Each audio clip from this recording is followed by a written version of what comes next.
Welcome to part 5 of our series of the mystery of the Father and of the Son. Alright, I was speaking about the word kabar and how the kuf is in hope of the bar, which is the sun. Alright, the sun was pierced and he triumphed over the grave. Alright, so the kuf is the pictograph of the sun on the horizon, stands for hope. The grave is in hope of the bar, that is the sun.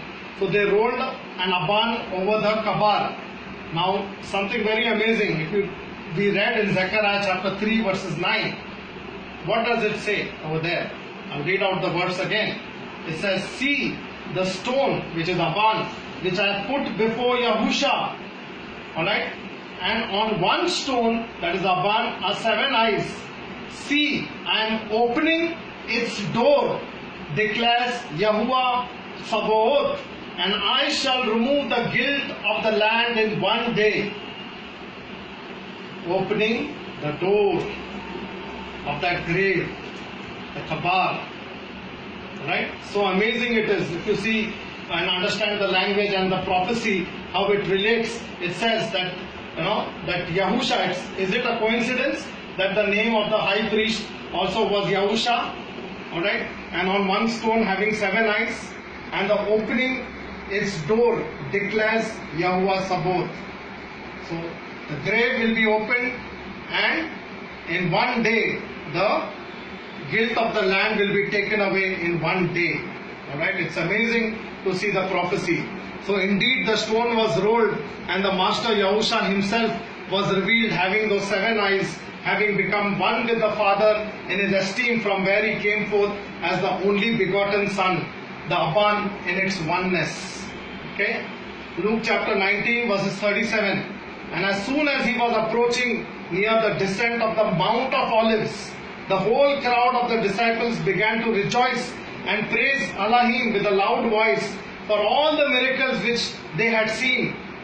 Verse 38, shouting, "Blessed is the King who comes in the name of Yahuwah." So they were actually saying in Hebrew, "Baruch haba Bashem Yahuwah." Alright? "Peace in heaven and glory in the highest." Verse 39, some of the Pharisees in the crowd said to him, "Teacher, rebuke your disciples." Verse 40, but Yahusha answered and said to them, "I tell you, if these become silent, the stones shall cry out." The Abanayam shall cry out. If these people will become silent, the stones will cry out. Indeed, the stones did cry out. We saw the rolling of the stone, right, over the grave. The Aban, the spirit in the letter, alright, is hidden, the Ab and the Ban. And only those who have ears to hear will be able to hear what I am saying today. The rest of you will only see it as a stone. Okay? So it's so amazing if you understand the Ruach in the letter. So so the Mount of Olives splitting into two shows the Ab and the Ban separated. Alright? Because the Ban came forth from the Abba, and we see the separation when his feet touched the mount where the people hailed him, and also when he knelt down and prayed at the Aban's throw, that is Kala. Okay, so Masha's tabernacle stood as a type or shadow, with Mashiach hidden in the Panayim, which is the face, Lakham, the shoe bread. Okay, Genesis chapter 49 verses 24.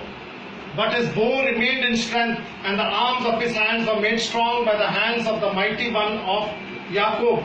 From there is the shepherd, the Aban of Yasharal." So this was a prophecy, alright, when Jacob was blessing his son Joseph. Alright, he said that from there is the shepherd, the Aban of Yasharal, the stone of Yasharal.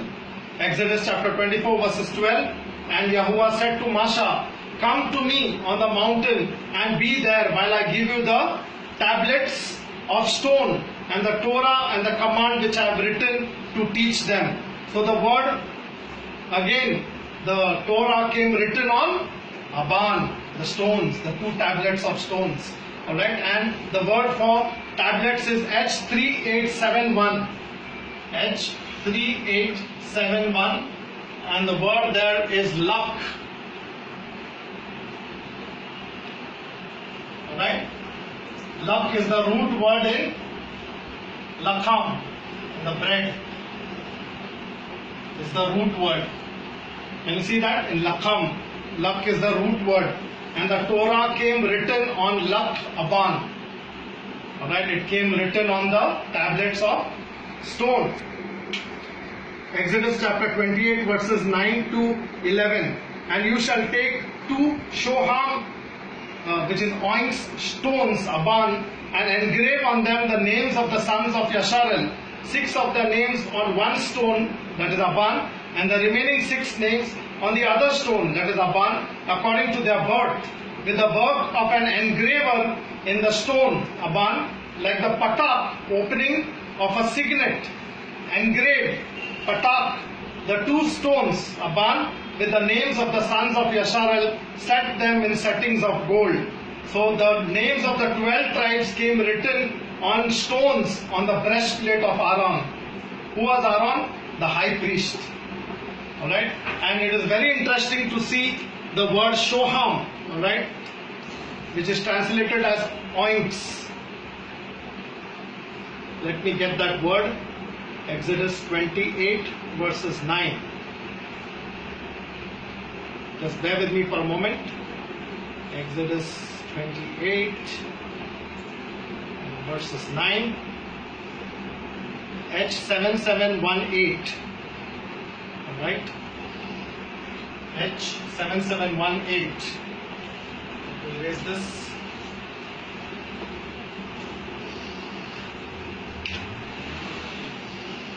H7718. And the word there for oinks is shoham, right? Which is the